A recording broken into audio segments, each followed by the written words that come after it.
अस्सलाम वालेकुम। अल्लाह के नाम से शुरू जो बड़ा मेहरबान निहायत रहम करने वाला है। आज मैं आपके साथ शेयर करूंगी सिर्फ 1 किलो दूध से 1 किलो रबड़ी बनाने का सस्ता और आसान तरीका, वो भी सिर्फ 15 मिनट में आप ढेर सारी रबड़ी तैयार कर सकते हैं। मुहर्रमुल हराम के लिए बहुत ही बेहतरीन सस्ती रेसिपी होने वाली है। तो किस तरीके से बनाएंगे इतनी ढेर सारी रबड़ी, वो भी 15 मिनट में, और वो भी सिर्फ 1 किलो दूध से। तो इसके लिए रेसिपी देखें। रेसिपी पसंद आती है चैनल को ज़रूर सब्सक्राइब करना है। स्टार्ट करेंगे बिस्मिल्लाहिर्रहमानिर्रहीम। देखिए यहाँ पे मेरे पास 1 किलो दूध है। अमूमन होता क्या है रबड़ी बनाते हुए कि दूध को हम हल्की आंच पे पकाते रहते हैं तकरीबन आधे से 1 घंटे से ज़्यादा टाइम लगता है, और ये दूध गाढ़ा होके रबड़ी में बदल जाता है। मतलब 1 किलो दूध है तो हमारे पास रबड़ी आधा पाव या फिर आधा पाव से भी कम तैयार होती है। लेकिन आज ना दूध आपका कम होगा, ना ही आपको मेहनत करनी है, लेकिन रबड़ी आपकी ढेर सारी तैयार होगी। तो इसके लिए क्या करना है, यहाँ पे दूध लिया है 1 किलो।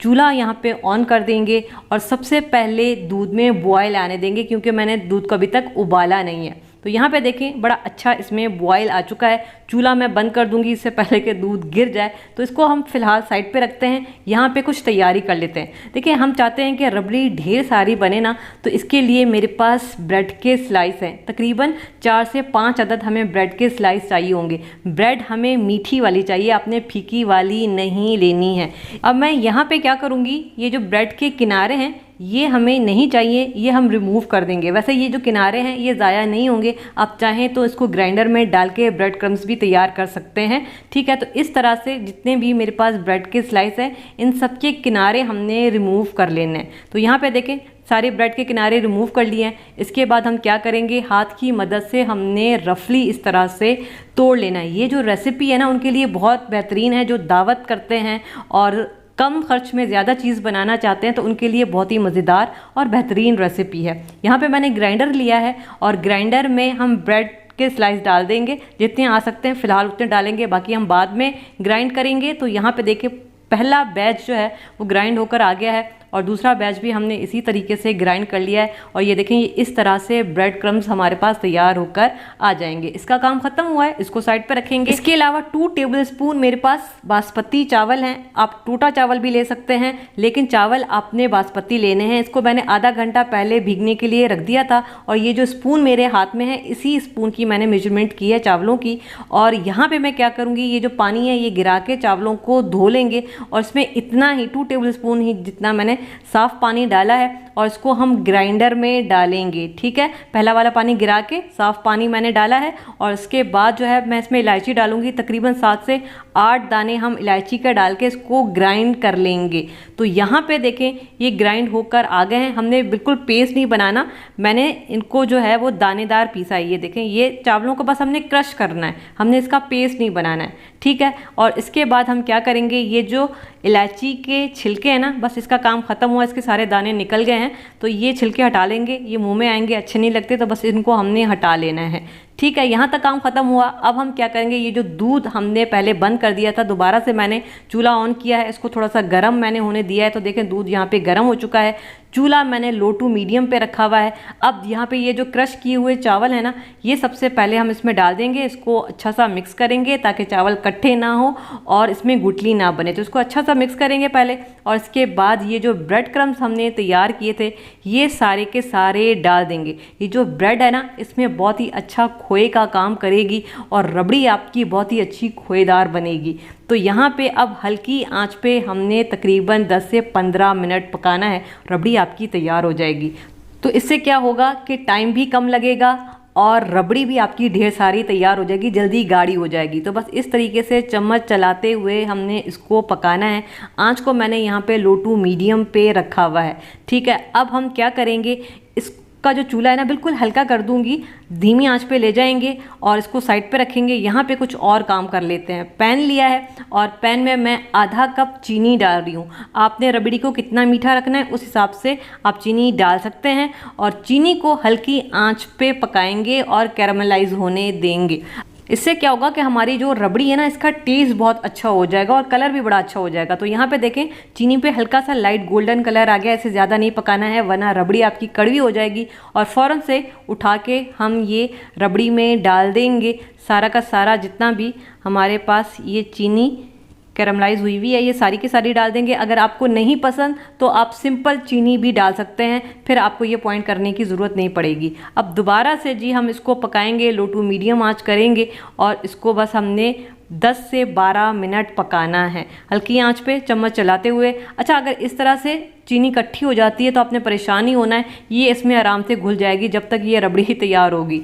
बस आपने चम्मच नहीं छोड़ना है, नहीं तो क्या होगा कि रबड़ी नीचे लग जाएगी और फिर सारा मज़ा ख़राब हो जाएगा। ये देखें अब काफ़ी हद तक ये गाढ़ी होना स्टार्ट हो गई है और ये थोड़ी देर में और मज़ीद गाढ़ी हो जाएगी। तो चम्मच बस इस तरह से चलाते हुए इसको पकाएंगे और यहाँ पे देखें अब ये काफ़ी हद तक गाढ़ी हो गई है। ये देखें ये बड़ी बेहतरीन सी गाढ़ी हो गई है।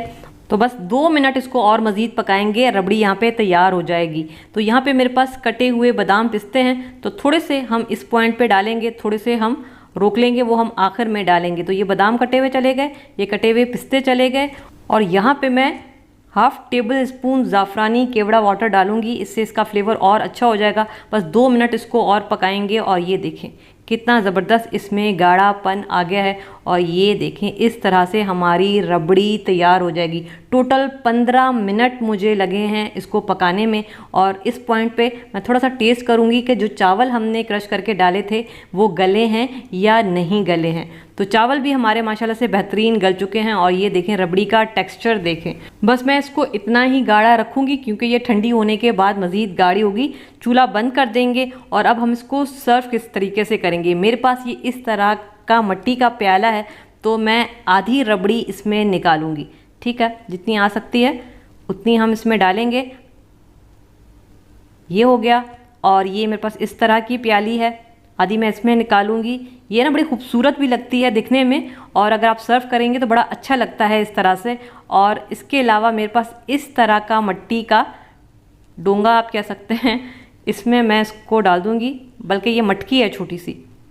ठीक है, आधी हम इसमें डाल देंगे, इसको भी हम साइड पे रखेंगे। जो बाकी की बची है रबड़ी वो हम, ये मेरे पास मिट्टी का परात है, इसमें हम बाकी की रबड़ी डाल देंगे और इसके ऊपर मैं लगाऊंगी चांदी के वर्क। ठीक है जी, हैं तो लगाए, नहीं हैं तो आप स्किप कर सकते हैं। ऊपर से कटे हुए थोड़े से बादाम पिस्ते हमने डाल दिए हैं और ये जो छोटी छोटी कटोरियों में हमने निकाली थी रबड़ी, ये इसके ऊपर भी हम लगा देंगे चांदी के वर्क, कटे हुए बादाम पिस्ते डाल देंगे। ये देखिए इस तरह से। तो देखिए कितनी ढेर सारी माशाल्लाह से हमारी रबड़ी यहाँ पे तैयार हुई है। तो कम खर्च में ज़्यादा अगर आपने रबड़ी बनानी है और बिल्कुल वैसा जैसे रबड़ी का असल टेस्ट होता है वैसी रबड़ी आपने खानी है, वो भी कम खर्च में, तो ये बहुत ही बेहतरीन रेसिपी है। अभी मुहर्रम है तो अगर आपने कम खर्च में अच्छी मज़ेदार रबड़ी बनानी है तो ये जी बेहतरीन रेसिपी आप बना सकते हैं।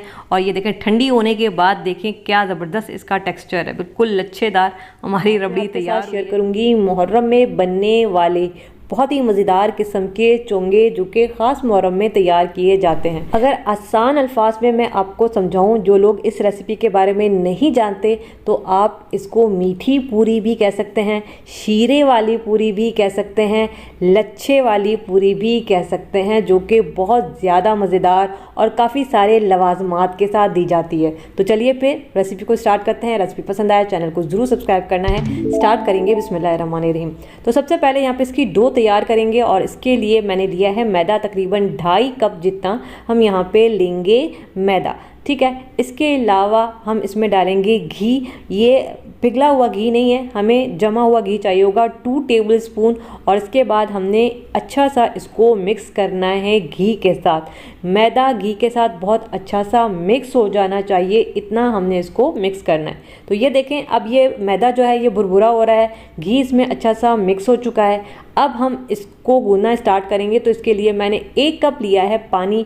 पानी रूम टेम्परेचर पर है। ठीक है, थोड़ा थोड़ा पानी डालते जाएंगे और इसको मिक्स करते जाएंगे। एकदम से सारा पानी नहीं डालना, ऐसा ना हो कि डो हमारा नरम हो जाए। तो बस इसको हम मिक्स करते जाएंगे। पानी डालते जाएंगे और इसको गूंद देंगे। तो ये देखें जी, ये डो हमारे पास बड़ा अच्छा सा तैयार हो गया है। ना बहुत ज़्यादा सख्त होना चाहिए, ना बहुत ज़्यादा नरम होना चाहिए। पानी मैंने 1 कप लिया था, तो तकरीबन 3 टेबल स्पून जितना पानी बच गया है, बाकी सारा का सारा पानी यूज़ हो गया है। इसके बाद थोड़ा सा ऑयल लेंगे 1 टेबल स्पून के बराबर और डो के ऊपर अच्छा सा इसको लगा लेंगे और डो को तकरीबन हम यहाँ पे 15 से 20 मिनट का रेस्ट देंगे, तब तक ये अच्छा सा सेट हो जाए। ये जब तक सेट हो रहा है हम यहाँ पे कुछ और काम कर लेते हैं, शीरा तैयार करेंगे। तो एक पैन लेंगे और पैन में हम चीनी डालेंगे, तकरीबन 1.25 कप जितनी मैं इसमें डालूंगी चीनी, ठीक है। इसके अलावा हम इसमें डालेंगे पानी मैं इसमें डालूंगी 1.5 कप। 1.25 कप चीनी में हम पानी 1.5 कप यूज़ करेंगे। इसके अलावा मैं इसमें डालूंगी इलायची, 6 से 7 इलायची डालेंगे, लेकिन इलायची थोड़ी सी तोड़ के डालिएगा ताकि इसका फ्लेवर निकल कर आए। इसके अलावा 1 चुटकी के बराबर मैं इसमें ज़ाफ़रान डाल रही हूँ। ज़ाफ़रान है तो डालें, नहीं है कोई बात नहीं, ना डालें।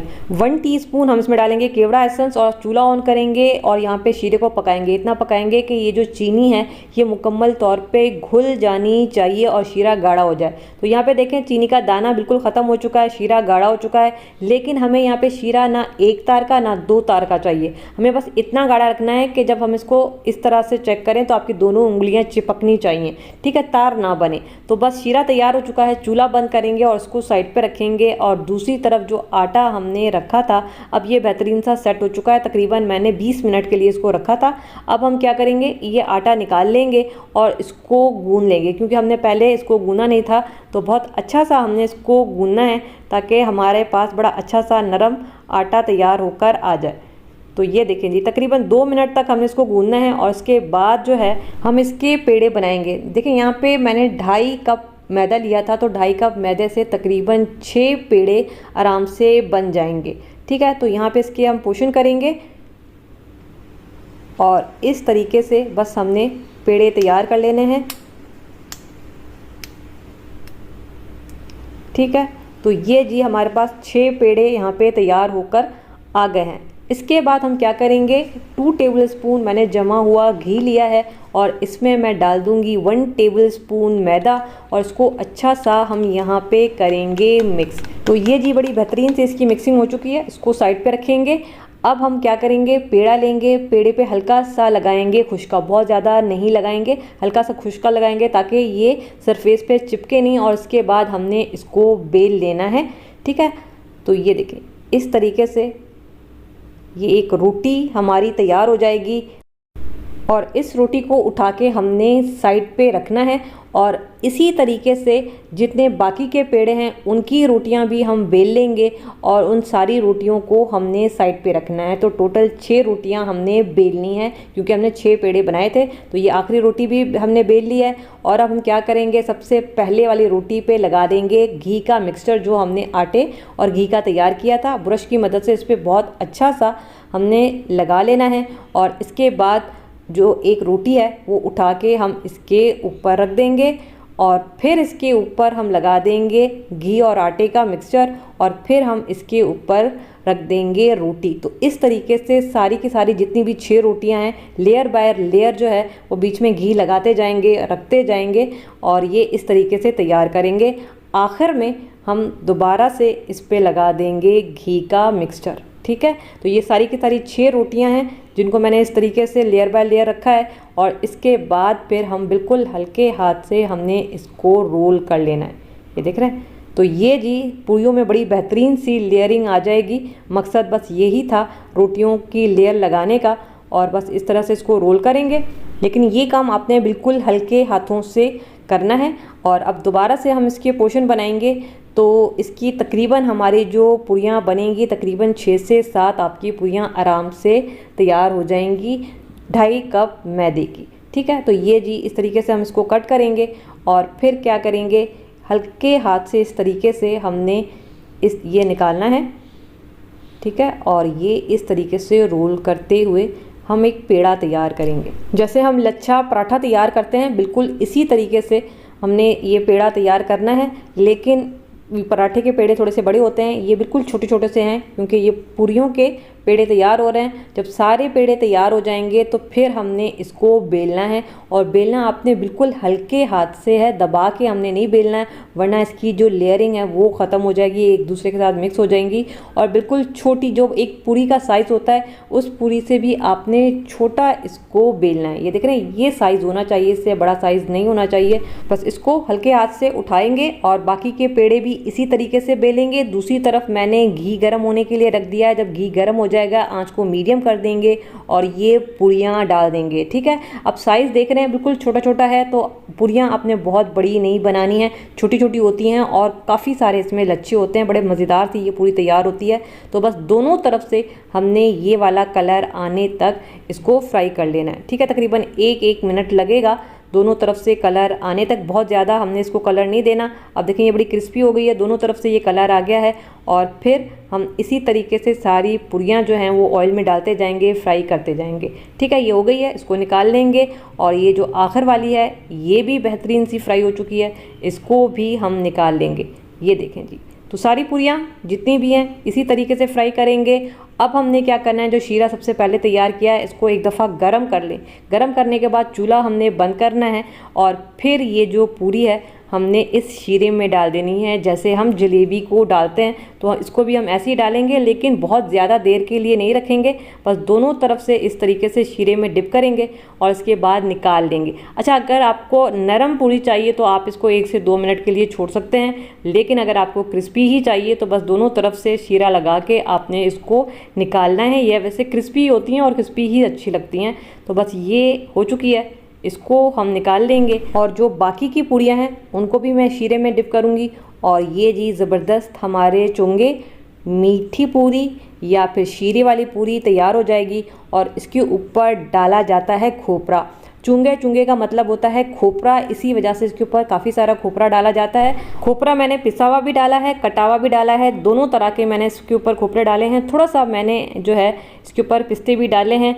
और ये जी चोंगे हमारे तैयार हो चुके हैं। इनको वैसे ऐसे ही खाया जाता है क्योंकि ये मीठे हैं, किसी और चीज़ की ज़रूरत नहीं है, लेकिन इसको खीर के साथ भी सर्व किया जाता है। ये खीर के साथ भी बहुत ज़्यादा मज़ेदार लगते हैं। तो मैंने भी इसके साथ ये ठंडी ठंडी मज़ेदार सी खीर रखी है। और यहाँ पे मैं आपको दिखा देती हूँ ये कितना लच्छेदार है। जैसे बाकर खानी होती है ये बिल्कुल वैसे ही होता है, मीठा और बहुत ही मज़ेदार। स्पेशली मुहर्रम में तैयार किया जाता है। तो ये मुहर्रम की ख़ास रेसिपी मैंने आपके साथ आज शेयर की है, ज़रूर बनाएं।